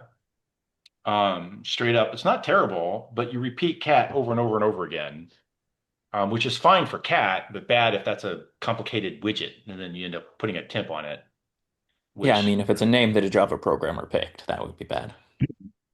the whole well, yeah, exactly. Then you shoot the Java programmer and replaces the long name with temp, TMP. Like no op logger. Damn it. Create platform with loggers. Shoot them now. I don't have enough fingers on this planet. They get worn I down after mean, age. that was the example I had in mind earlier for these static thingies being able to implement interfaces on their own and what that means in practice. So the idea is you can have like this static thingy. It can implement interfaces, and because it can implement interfaces, it needs to be some kind of singleton value at runtime and not just some polite namespacing construct a compiler can just make up, which means I can pass in my no-op logger into functions that expect something implementing a logger. And I mean, it's like not a strictly required You're feature. saying that here, create platform with logger. You didn't say new logger parens. I'm going to write something temporarily, right? In Java, you'd say this and make a single golden instance of a no-op logger and pass it along. And you're saying, wow, we just No, want I mean in Java you wouldn't do that, right? You would take your no op, you would define a no op class, make the constructor private, then define a field yeah, called 10 times as uppercase much instance, ceremony, and then but right. Yeah. exactly, and that's a kind of the thing that this ability is not absolutely critical, but it there is a benefit of not having two slightly different ways of expressing the same thing, depending on circumstances you might not control. And I think that's actually a good case of the point Aaron made regarding the we could optimize this as if in basically saying, yeah, well, I can have this runtime abstraction where my no-op blocker is a real singleton value at runtime, which I can pass around in cases where I need that, which is it defines an interface, so it needs a vtable, and in all other cases where it doesn't define an interface, it doesn't implement interface and doesn't need a vtable, we can just pass this thing around in a more optimized fashion without having a single runtime value. Yeah, the problem And here is that this logger as an interface doesn't have the nice, clean, efficient vtable execution model. It's super useful to have interfaces, but they have an expense to them. yeah, The interface coding, and for cases where you expect small counts of things that are on the interfaces, it's kind of you don't care.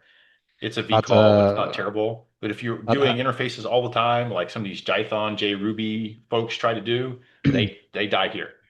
but It's in this a case, having this explicit approach of having like a singleton value that's basically guaranteed by the runtime to exist only once gives you so much Okay, optimization wait, headroom compared yeah, yeah. to So I didn't hear approaches where that. don't have that. What I'm looking at here is create platform with logger gets a logger implementation of which there are 10, 20, 5,000, a million. There's a lot of logger implementations. And the create platform with logger says logger.log at some point, and now each of the million implementations of logger have their .log function somewhere in them, but they're not guaranteed same layout. So there is no good way to call logger.log. Yeah, and the thing I make, the point I'm making is that having this explicit way of saying, hey, I have a singleton value here that I'm Yeah. passing around gives you so much optimization headroom No, it doesn't. compared to all the existing techniques. It doesn't. It doesn't because it's not singleton here. Here, that is not a singleton. That is You one of can, a million choices of yeah, logger. but that's so much easier to inline because it's like you're not doing a class hierarchy, you're not doing the results of a class hierarchy analysis. You're doing basically a result of a singleton uh, analysis.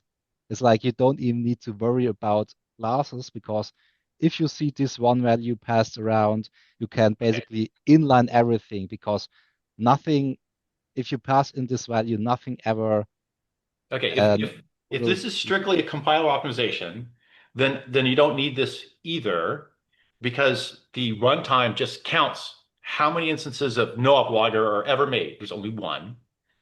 And so therefore he says, when I call create platform logger with a no-op logger, I have a single golden value. It's a constant, and I'll just constant fold it all the way through. And I don't Yeah, need any other, it covers the case already, right? There's yeah, no but you're text needed. saving multiple steps on top of the class hierarchy analysis to end up at this point. Well, it's not class hierarchy analysis. Or It says yeah, I in that, counted. in that, yeah, sure. But in that case, it's much simpler. It's like saying I have this golden singleton value over there.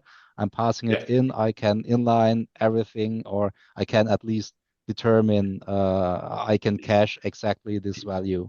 This And syntax is a shortcut for I've taken a single golden instance. Okay, fine, it is. yeah, I That's mean, fine. Yeah, I mean, it's yeah, the in same. Yeah. Java you can do the no-oplogger dot instance thing, and you have to do a bit more effort, but you arrive at probably the same optimizations. But as in the beginning, I don't think the optimization benefit is like the thing that sells this value, but having one way of doing things, having one way of defining this uh, static singleton piece of scope, I, and I guess I'm missing this is new syntax. yeah, it's referring to the static as a value. Yes, static what? The Nogger class, the no-op Yeah, logger class. yeah, exactly. Okay, so if It's it's a very no-op logger similar to the class, one I wrote down below. I just I, used a type I, argument. I got a different take on what you just were saying here all along. If this is intended to be class, and I hear you, Ben, so then this is a No, no, no, logger dot class. no, no, no, no. It's a value. It's really what it's basically replace static with object and you have Scala, or replace it with companion object and you have Kotlin. So So okay, it's so under that model, the no-op logger implicitly gives me a singleton, single golden guy, just like I wrote here for Java, the golden I commented out. yeah, exactly of yeah, not of the new norm. You would probably like in Java you would compile this static thing no blocker to no blocker dollar exact or impl, and then exactly. I'm missing I'm missing what the difference here. I mean, it's clearly a new syntax in that no-op logger refers to a singleton instance as opposed to the class object, which is also a singleton. Yeah, but you're not passing the class object as a value around because in Java you're using the dot class for that. I understand, and I'm You're in saying an expression context.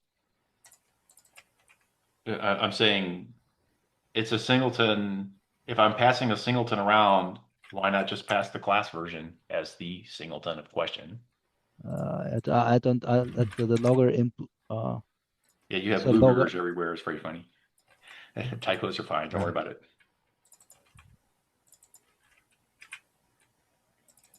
That's essentially the same as this. So there is no really too big much of a difference between them. Right. It's just a default implementation for Well, one that. has Do new you syntax that parser has to deal with. yeah. One does not.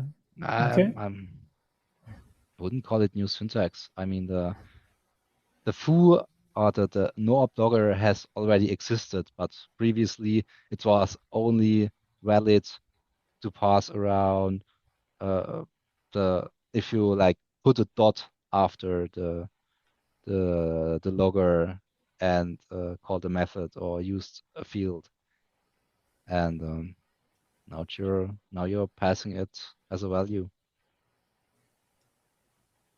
I heard you said things, but they didn't connect. They So didn't make Cliff, sense. I what he's see saying is this that as, Cliff, yeah, the class name itself refers to the singleton instance of the class, is all he's saying. yeah, no, I got that. And I'm saying, oh, new syntax. This says, go give me the single golden instance. Just the bare class name itself says, give me the single golden instance. Therefore, there is a single golden instance. There's not many not bloggers. And I don't know where the syntax comes along that says this particular class has one instance. Also, as soon as I have one instance and it's golden, why not just have the class? It's the same thing. And it's another singleton. But maybe they're different. It could be.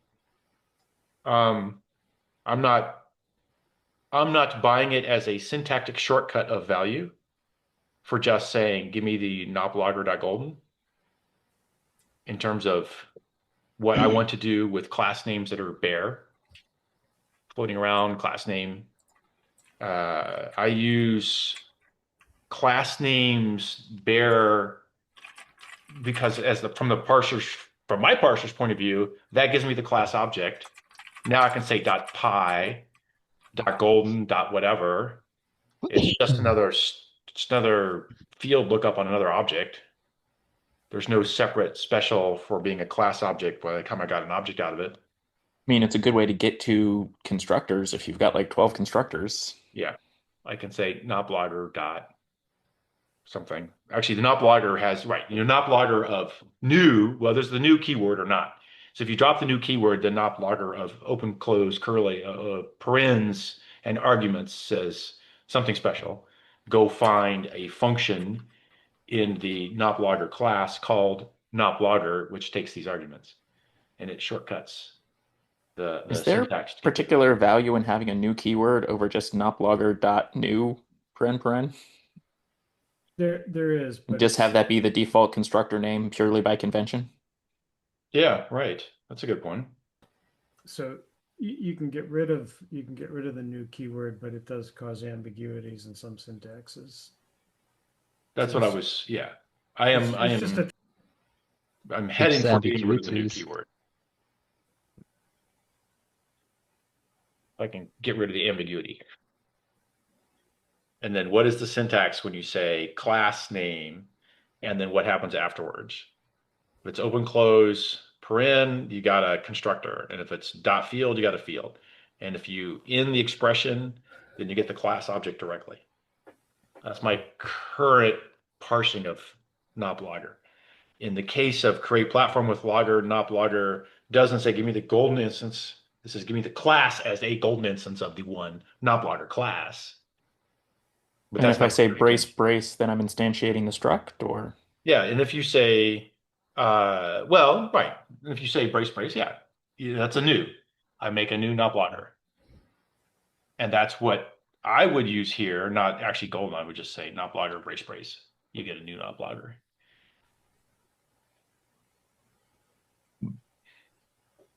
And but some of these are like personal preference. I like it this way or that way. That kind of shortcut where not log a class name is used to end an expression and then is ended an expression doesn't have a following syntax. I'm kind of in the zone of I want it as a class object and not as the single golden instance because that implies Okay. that class supports a single golden instance. And maybe I want to have 27 uploggers and tell them apart by using equality checks on the instance. Check their, memory ID. They're different. Who declared they only have one golden instance of an uplogger? I mean, you could, if you put a parenthesis after, Yeah, then you get have a a constructor call. struct of that name, yeah, and you can have Yeah. as many as you want. Then right, so say not logger print, I just constructed a new one. Why did this construct a new one that is a special singleton, and this construct a new one that was not special? Yeah, I mean, for this one, you would actually need to define a struct no blogger that took those those constructor parameters. It would be not logger equals not logger print. The question, what is this? Is they equal or are they not? But One says that's give me the not golden No. instance. One says give me a new one. I don't say that would be. I'm not a fond of this syntax. I'd rather have this be an error. I mean, unless your language has a global concept of implementing callable. No, If it's just a struct that has a function whose name is underscore paren, that means no, callable. death. I shoot you now. I am willing to have structs have no initializer per se, and you just have new as a function name by convention. And then somehow you still have to create a not logger. What's the hate on the operator keyword? Why underscore parenthesis? That's so ugly. There's no hate on the operator keyword. There's hate on overloading parens as an operator. Oh, I'm not talking about that. I'm just saying if you're going to allow it in your language, why make it like underscore parens or something? Like why not just operator, parenthesis? Like if you're going like we're under the assumption you're going to have operator overloading. Okay, so it's completely separate things. So operator overloading on plus, minus, add, subtract, multiply, divide, great for matrices, math, and shit like that. Operator overloading of parens, I don't have a use for, and I find it very confusing to read other people's code when they've overloaded operator parens. So separate out overloading the paren operator from overloading add, subtract, multiply, divide. Okay, here's my thought on that actually. When it is done right, overloading operator parenthesis is amazing. So examples of this are std function, which allows us to have an object that can behave like a function, like a lambda expression that can be dynamically typed, essentially. I do lambda expressions all the time. I still don't need to overload operator parens on them. That is a separate thing. And I have seen other people use operator parens, and I have not yet found a thing that wasn't. Okay, so C++ though. Yeah. So like, for example, if I have a statically typed language, right, the lambda expression has captures, and those are part of the type of the lambda object. So therefore, it's not compatible with a like function pointer because it carries a closure. But standard function does type erasure and can copy the lambda object's closure. So it's 1152. That's a whole other conversation. You totally can get around this without any extra syntax around lambda parens.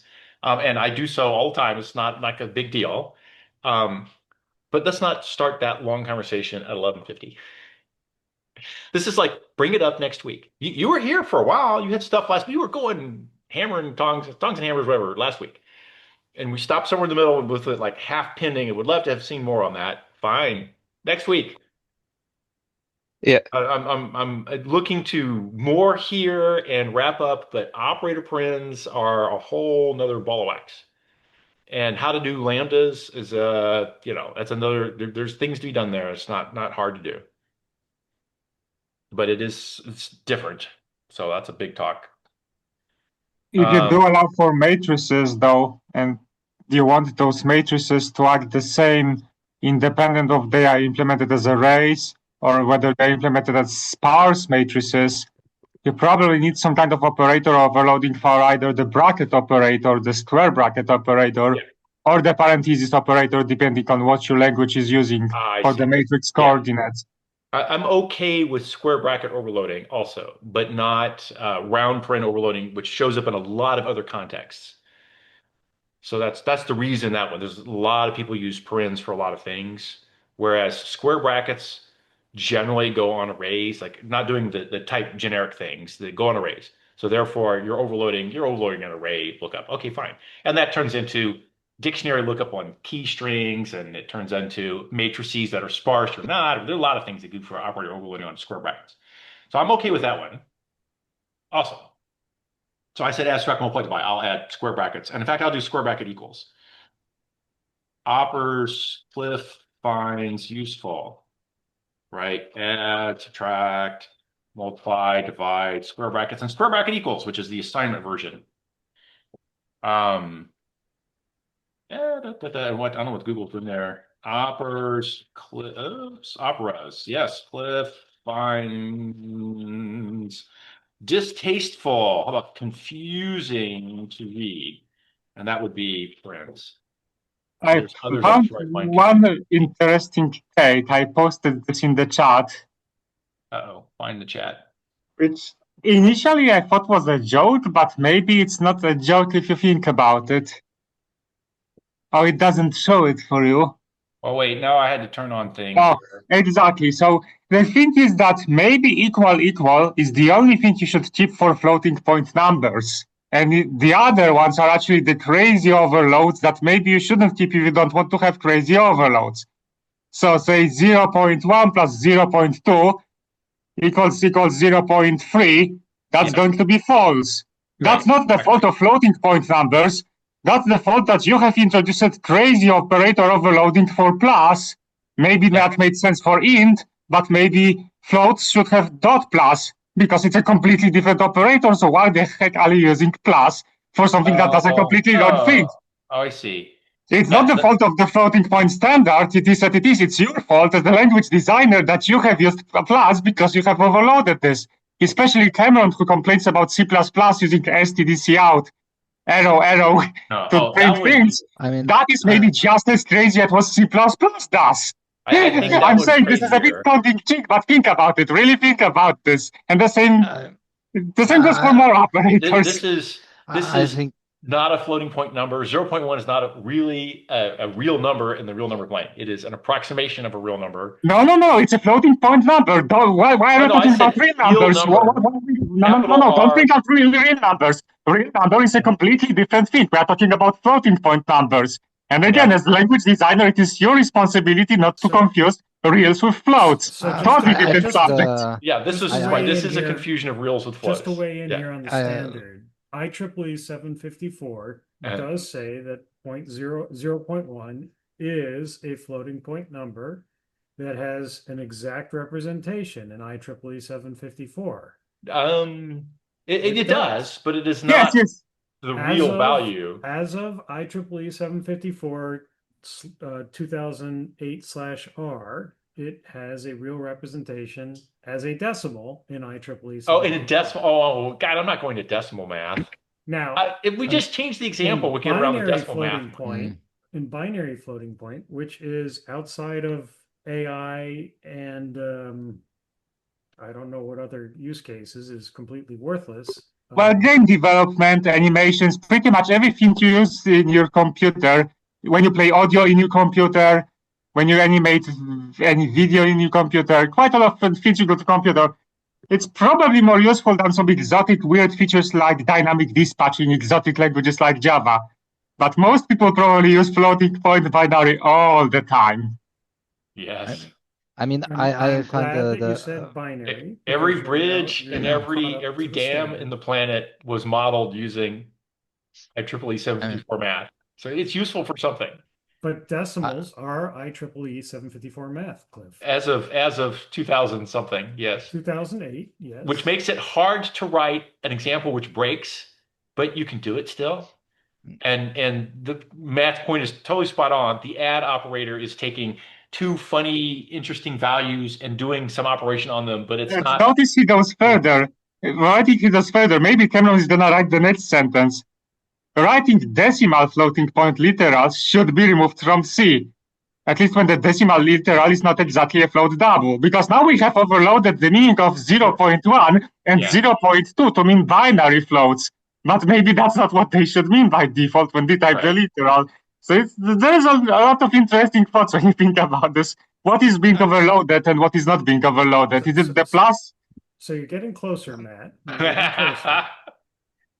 Oh God. This started as a tongue in cheek, but if you try to think about this, it has interesting implications. I'm glad to see that you're starting to think rationally, no pun intended. No, not rationals. Rationals are yet another different type. Be careful with that. I'm gonna put you guys. I'm not sure I believe think- you. I think you intended that pun. I think one How could you? I would easily reject this whole line of reasoning of saying we're only having this luxury of discussing whether integers and floats should behave like this or not is because we as language designers implemented the definition because it's like a type that's important, that it's fast and so on.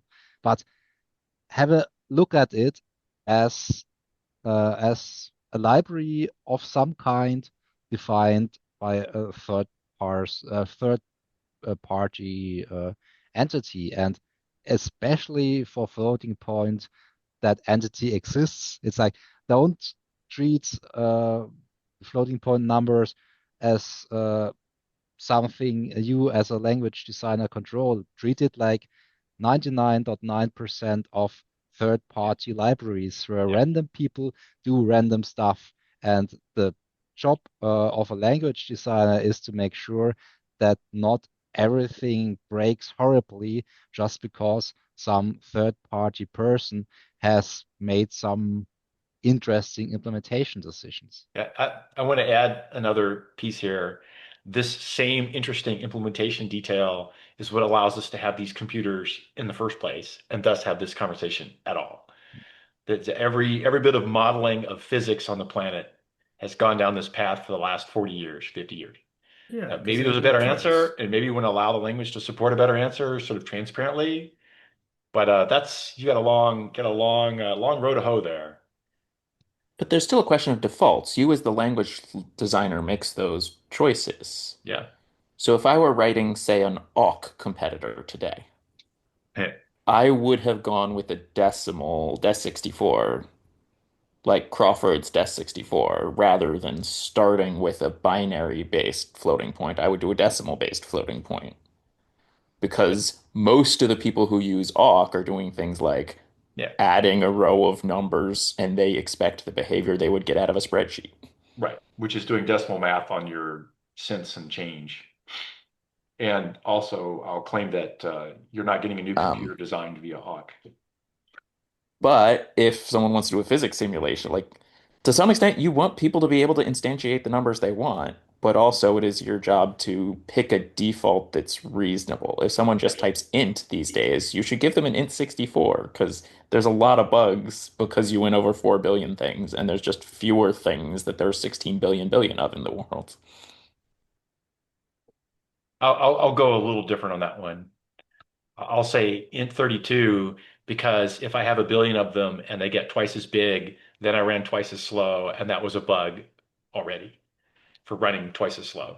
Yeah, you should But have gone and in very 16. few things overflow 4 billion, and generally you know when you're going to overflow. And on a GPU, it is a problem to use 64 bits, unfortunately. I actually think that on CPUs, it wasn't a bad choice, but on GPUs, it actually costs you when you use 64-bit ints by default, Yeah, unfortunately. You doing your AI modeling? Bits. You should use 4 bits at the most for a floating point number. Yeah, if let's say you're doing AI modeling, okay, 4 is still being worked on, getting the bugs out, but no, 8 4 bits, works great. 8-bit FP. Yeah, but FP. which for Yeah, Cameron? I've been shocked by some of the successes with 4-bit floats. I have worked on 4-bit FP AI chips, okay? Yeah. And the current state of the art is not yet 4 bits AI chips. Our state of the practice, I'm used to that. State of the practice is not 4-bit AI, 4-bit FP for AI. It's 8 and 16-bit. That's the state of the practice. 4 bits is probably coming. Having said that, 4 bits has been in the last 2 generations of NVIDIA. but getting a reliable, good AI model out that is as performant as what you got out of the 8 and 16 is, that's what I'm saying. The state of the practice is not yet there. Having just worked with several people, several companies who are doing AI compilers, and they're trying their damnedest, the current best models on the planet are currently running with not 4-bit. I think they're either 8 or 16. No, you can do 4-bit, but it's hard and it came out recently. So NVIDIA just had a paper from September, which is about a month ago. It was 30, so less than a month ago, on pre-training large language models with the NVIDIA format NVP4, which is a NVIDIA-specific floating point format 4. But it is hard. It is not something you get out of the box by just casting everything to FP4. That would break everything. You actually have to take very particular care of what exact part of the model is going to be used being FP4 and how. But I will say that FP2 is decidedly worse. So you don't need your thumb anymore, Cameron. You only are going to count to 4. There's an interesting conversation whether in the 2-bit you want to have 0 and 1 or -1 and 0. Because actually there is a strong argument if you interpret the sign extension as the thing that you keep, that it should be -1 and 0 as the only true values. Yeah, a while ago. 0, 1, -1, and nan. That's the only 4 states. Oh, I see. You went nan too. No, I can go for 0 and -1. So on the smaller, all right. On the smaller formats, they do. I'm not implementing AI compilers today, so I'm going to claim done, and we can all talk about operator overloading next week. Ryan, bring up operator overloading, and we can all hate on you or hate on everyone's choices. So everyone will have their own madness around that one. So it's mostly only used by people doing proving stuff. Operator but a lot overloading? of people do define that unsigned int 1 is 0 and 1, and signed int 1 is 0 and -1. Oh, that's because if good. it's signed, there must be one more negative number than non-negative. And you Exactly. The -1 and 0 actually makes a lot of sense from the So if it is a consistency point of view. signed 1-bit int, it should be 0 and -1, which is only ever used in proofs. You never need it in practice. Your typing time, you have to distinguish between signed and unsigned. It's important. Which is totally legit. I get that one. That one makes a lot of sense. All right. Also remember, you need signed integers for cryptographically secure code. You need signed ones? Really? Why? You wouldn't want to use unsigned integers. It's just a pile of bits in the crypto things, as far as I know. I was making a horrible pun for this signed and unsigned. As in signatures. Yes. All right. I got the horrible pun. I'm feeling very horrible. Excellent. Oh, this is fun go here. Let's do it again next week. All right. Bye-bye. Good weekend.